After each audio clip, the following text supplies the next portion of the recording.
Hello दोस्तों, नमस्कार। मैं प्रतिभा पांडे स्वागत करती हूँ आपके अपने यूट्यूब चैनल स्टोरी जोन प्रतिभा में। तो दोस्तों, आज हम आपके लिए लाए हैं एक कहानी, घमंडी अफसर बहू। तो शुरू करते हैं कहानी। और आप कहानी को पूरा सुनना चाहते हैं तो वीडियो में लास्ट तक बने रहें। तो कहानी शुरू करते हैं दोस्तों। सीमा के घर पर पार्टी चल रही थी। कई सारे मेहमान आए हुए थे। उसमें शहर के बहुत सारे समृद्ध और प्रभावशाली लोग भी थे। पार्टी बहुत भव्य थी। सभी लोग सीमा की तारीफ कर रहे थे। आदमी मान गए, सीमा मैम, क्या अरेंजमेंट किया है आपने। औरत, अरे मेहता जी, सीमा जी की पार्टी ऐसी ही होती है। लोगों की आंखें खुली की खुली रह जाती हैं। अब अपनी तारीफ में घमंड में चूर सीमा आप सभी का अभिवादन कर रही थी। तभी उसकी नज़र अपनी सास सावित्री पर गई, जो दूर कोने में बैठे उसे देख रही थी। अपनी सास को देखकर सीमा का चेहरा तमतमा गया। वो गुस्से में आकर उसके पास गई और उसका हाथ खींचते हुए दूसरे कमरे में ले गई और चिल्लाकर बोली, सीमा, अरे आप क्यों मेरे पीछे पड़ी रहती हैं? समझ में नहीं आता क्या? इतने बड़े बड़े लोग पार्टी में आए हुए हैं। मैंने कहा था ना कि आप बाहर मत आना, और बाहर आई भी तो इस घटिया साड़ी में। अरे आपकी इज्जत दो कौड़े की है, लेकिन मेरी तो नहीं है ना। देखिए, ये बेशर्मी छोड़िए, नहीं तो कहीं और चले जाइए। मेरी छाती पर मुंह मत दलिए। शराब के नशे में सीमा ने सावित्री को खूब खरी खोटी सुनाई। सावित्री चुपचाप अपनी बहू की जहर भरी बातों को सुनती रही और आंसू बहाती रही। सावित्री, समय ऐसा भी रंग दिखाएगा पता नहीं था। घमंड किसी का नहीं रहता, वो तो आ जाता है नाज को लेकर। फिर भी लोग पता नहीं क्यों घमंड करते हैं। ये सोचते हुए वो पुराने दिनों में खो गई, बीते हुए समय में। घड़ी में रात के 2 बज रहे थे। सड़कों पर मरघट सा सन्नाटा पसरा था। कुत्ते कभी भौंकते, कभी बिल्कुल खामोश हो जाते। घरों की लाइटें ऑफ थी और लोग गहरी नींद के आगोश में थे। लेकिन नारायणपुर की उस छोटी सी झोपड़ी से रोशनी बाहर आ रही थी। 65 साल की सावित्री मशीन पर बैठे कपड़े सी रही थी। सावित्री, अभी भी काफी काम बाकी है। कल दोपहर तक मुझे ये सूट किसी भी हालत में रागनी मेन साहब को देना है। सावित्री की बूढ़ी आंखों में नींद थी। उसके हाथ भी थक रहे थे, लेकिन उसे रुकना कहाँ था। हालांकि कुछ देर बाद नींद उस पर ज्यादा हावी होने लगी तो वो उठकर गई और अपनी आंखों पर पानी के छींटे मारने लगी। यह देखकर उसकी बहू सीमा, जो सावित्री के पास ही बैठी पढ़ाई कर रही थी, उसने कहा, सीमा माँ जी, आप थोड़ी देर आराम कर लेती, मैं देख लेती हूँ कि आपको नींद आ रही है। सावित्री, अरे नहीं नहीं बहू, मुझे नींद नहीं आ रही है। मुझे यह काम कल तक खत्म करना ही है। देख, तू परेशान मत हो और तू अपनी पढ़ाई कर। मेरी परीक्षा नज़दीक है ना। तेरी तैयारी तो सही से हो रही है ना? सीमा, हाँ माँ जी, तैयारी तो हो रही है। अब देखिए परीक्षा का रिजल्ट कैसा आता है। वैसे भी मैंने तय कर लिया है। सावित्री, क्या तय कर लिया है? सीमा, यही कि अगर इस बार मेरा सिलेक्शन नहीं हुआ तो मैं आगे की परीक्षा नहीं दूंगी। मैं आपके काम में हाथ बटाऊंगी।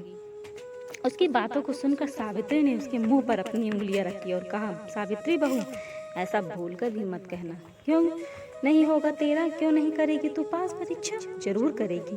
अरे इतनी मेहनत करती है ना, मेहनत करने वालों की कभी हार नहीं होती। सावित्री अपनी बहू सीमा को सगी माँ की तरह प्यार करती थी। 1 साल पहले की बात है, फ्लैश बैंक। सीमा अपने पति राजेश और सावित्री के साथ एक रिश्तेदार की शादी में ट्रेन से जा रही थी। सीमा, अगर सही समय पर रिजर्वेशन नहीं मिला तो भारी मुसीबत हो जाती। सावित्री, बहू, वो लिट्टी रखी थी ना तूने? सीमा, हाँ माँ जी, रख ली थी। ट्रेन अपनी गत से चले जा रही थी। उनकी शादी में संबलपुर जाना था, लेकिन संबलपुर पहुंचने के 1 घंटे पहले ट्रेन का भयानक एक्सीडेंट हो गया। हर एक चीज पुकार मच गई। एक्सीडेंट में कई लोग मारे गए। राजेश भी काल के समुद्र में समा गया। सावित्री और सीमा भी इस तरह एक्सीडेंट में घायल हो गए थे, लेकिन सीमा और सावित्री को इस दुर्घटना ने ऐसे जख्म दिया जिसका दर्द वो ताउम्र नहीं भुला सकते थे। सीमा, अरे कई लोग मर गए तो फिर मुझे क्यों जिंदा छोड़ दिया भगवान आपने? क्यों? राजेश के बिना मैं कैसे जीऊंगी? सावित्री, हिम्मत रख बहू, हिम्मत। होने का लिखा कौन मिटा सकता है? अपने इकलौते बेटे की असमय मृत्यु ने सावित्री को तोड़ दिया था। सीमा की भी जीने की इच्छा खत्म हो गई थी, लेकिन इसके बावजूद जीना तो था ही।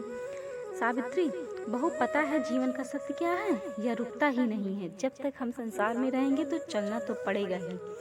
सीमा, लेकिन माँ जी कैसे चलेगा, सहारा तो चला गया, अब जीने की इच्छा ही नहीं रही। सावित्री, बहू राजेश का जाना सच में अंतहीन पीड़ा वाला है, लेकिन जीना तो पड़ेगा ही, क्योंकि वो जहाँ भी है अगर हमें दुख में दिखेगा तो क्या वो खुश रह पाएगा, हमें उसके लिए जीना होगा।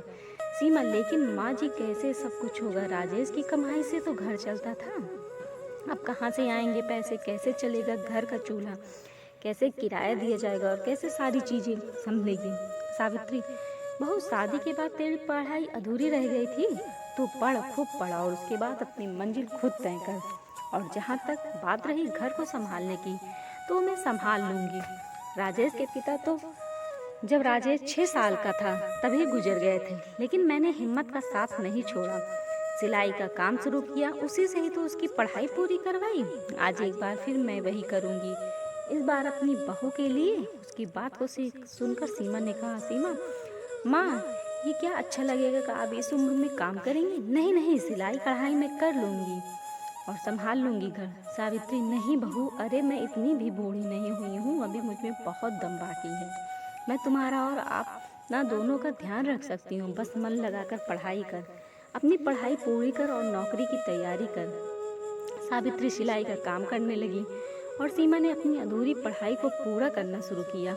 उसकी कॉलेज की फीस, किताबें, कापियाँ, नोट्स, घर का खर्चा चलाना सब कुछ सावित्री के कंधे पर था, इसलिए वह खूब मेहनत करती थी। धीरे धीरे सावित्री की मेहनत और सीमा की लगन के कारण उसने एमए की परीक्षा फर्स्ट क्लास में पास की। सीमा, ये सब आपका आशीर्वाद है माँ, नहीं तो मैं हिम्मत ही हार चुकी थी। सावित्री, और हाँ दोस्तों, अगर आपको हमारी कहानी अच्छी लगे तो लास्ट में कमेंट करना बिल्कुल मत भूलिएगा। तो आगे की कहानी शुरू करते हैं। सावित्री, अरे मेरा आशीर्वाद तो हमेशा तेरे साथ है, लेकिन मेरे आशीर्वाद से ज़्यादा तेरे कठिन परिश्रम ने अपना रंग दिखाया है। सीमा, माँ जी, कठिन परिश्रम तो आपने किया है मेरे लिए। पढ़ाई पूरी करने के बाद सीमा नौकरी के लिए परीक्षा देने गई, लेकिन हर बार 1-2 नंबर से उसका सिलेक्शन छूट जाता। एक बार तो इंटरव्यू तक पहुंच गई थी, लेकिन फाइनल में उसका नहीं हुआ, इसलिए सीमा थोड़ी देर परेशान और हताश सी हो गई थी और वह अब परीक्षा नहीं देना चाहती थी, क्योंकि परीक्षा के फॉर्म भी तो महंगे आते थे। सावित्री, जब मैं तो हूँ तो चिंता किस बात की बहू, तुझे बस अपनी मंजिल पानी है, हौसला नहीं छोड़ना है, क्योंकि हौसले को जिसने छोड़ा मंजिल खुद ब खुद उसकी नज़रें से ओझल हो जाती है। आखिरकार सावित्री के विश्वास और सीमा की मेहनत का फल कुछ इस इंतजार के बाद मिल गया। सीमा का सिलेक्शन सरकारी ऑफिसर के पद पर हो गया। उस दिन तो सावित्री सीमा को पकड़कर इतना रोई कि सीमा को कहना पड़ा, सीमा, माँ जी, अब तो हमारे दुख के दिन खत्म हो गए, आपकी तपस्या का फल आपको मिल गया। फिर आपकी आंखों में इतने सारे आंसू क्यों? सावित्री, ये आंसू जमा थे बहू बहुत दिनों से, ये सब्र के आंसू हैं, और जब सब्र में खुशी मिल जाती है तो ना तो फिर से ये आंखों के पोरों का बांध तोड़ने पर उतारू हो जाता। आज मैं बहुत खुश हूँ। लेकिन ऐसे लगा कि सावित्री और सीमा की जिंदगी में सब कुछ ठीक हो जाएगा, लेकिन जिंदगी एक और अध्याय लेकर सावित्री के सामने खड़ी होने वाली थी, जिसने बहू के लिए उसने दिन और रात की परवाह नहीं की, रात दिन मेहनत की। वो बहू अब बदल गई थी, घमंड उसमें फूट फूट कर भर गया था। अफसर की नौकरी के आगे वो किसी को कुछ नहीं समझती, ऑफिस में भी लोगों से बदतमीजी की बात करती, काम के बदले घूस भी मांगती और नहीं देने पर उन पर अपना रौब जताती। एक दिन की बात है, सीमा अफसर में बैठी थी और किसी औरत को डांट रही थी। सीमा, अरे दिमाग खा गई हो तुम तो मेरा, दूर हटो मुझ में, कहाँ कहाँ से चले आते हैं। औरत, अब आप गुस्सा क्यों होती हूँ मैम, मैं तो आपके हक के पैसे मांग रही हूँ, वो भी नहीं मांगते, लेकिन क्या करूँ, अगर वो पैसे नहीं मिले तो हमारा परिवार बिखर जाएगा। मेरा इकलौता बेटा रेल दुर्घटना में मारा गया, वो अकेला कमाने वाला था मेरे परिवार में। सोचा मुआवजे से पैसे जो मिलेंगे उसमें एक सिलाई मशीन खरीदूंगी और उसमें परिवार का पेट पाल लूँगी। मेरे मुआवजों के लिए भी आपको पैसा देने चाहिए, मैं कहाँ से दूंगी पैसे, मेरे पास तो फूटी कौड़े भी नहीं है। यह कहकर वो औरत रोने लगी। उसकी गर्भवती बहू जो वहाँ खड़ी थी वो अपनी सास को चुप कराने लगी। अपने सामने दृश्य देखकर सीमा अपने पिछले दिनों में पहुँच गई। सावित्रा का चेहरा उसकी आंखों के सामने घूमने लगा, उसे अपनी तपस्या याद आने लगी। न चाहते हुए भी उसकी आंखों से आंसू का सैलाब बाहर निकल आया। सीमा, आज मैं जो कुछ भी हूँ सब माँ जी के कारण हूँ, और जब मुझे यह सब मिल गया तो देखो जैसे घमंड ने मुझे अपने दलदल में फंसा लिया। माँ जी को नीचा दिखाया, जरूरतमंदों को नीचा दिखाने लगी। ये सब क्यों करने लगी मैं? क्यों? मुझ में गलती हुई है, भारी गलती, मुझे ये गलती सुधारनी है। सीमा ने उसके मुआवजे की फाइल तुरंत पास की और ऑफिस से अपने घर को निकल गई। घर पहुंचकर वो सीधा अपनी सास के कमरे में गई। उसकी सास लेटी हुई थी, उसके पास पाँव पकड़ लिया और उनसे माफ़ी मांगने लगी। सीमा, माँ जी मुझे माफ़ कर दीजिए, पता नहीं मुझे किस बात का घमंड हो गया। अरे सब कुछ तो आपका दिया है, आपके चलते लोग मुझे जानते हैं, लेकिन मैं ये भूलकर खुद को सब कुछ समझने लगी। मुझे माफ़ कर दीजिए माँ जी, प्लीज़ माफ़ कर दीजिए। सीमा अपनी सास के पाँव पकड़कर रोए जा रही थी, लेकिन सावित्री तो अचेत सी पड़ी थी। वो घमंड की दुनिया को छोड़कर कहीं दूर जा चुकी थी। सीमा को जब अपनी सास के गुजरने का पता लगा तो रो रोकर उसका हाल बेहाल हो गया।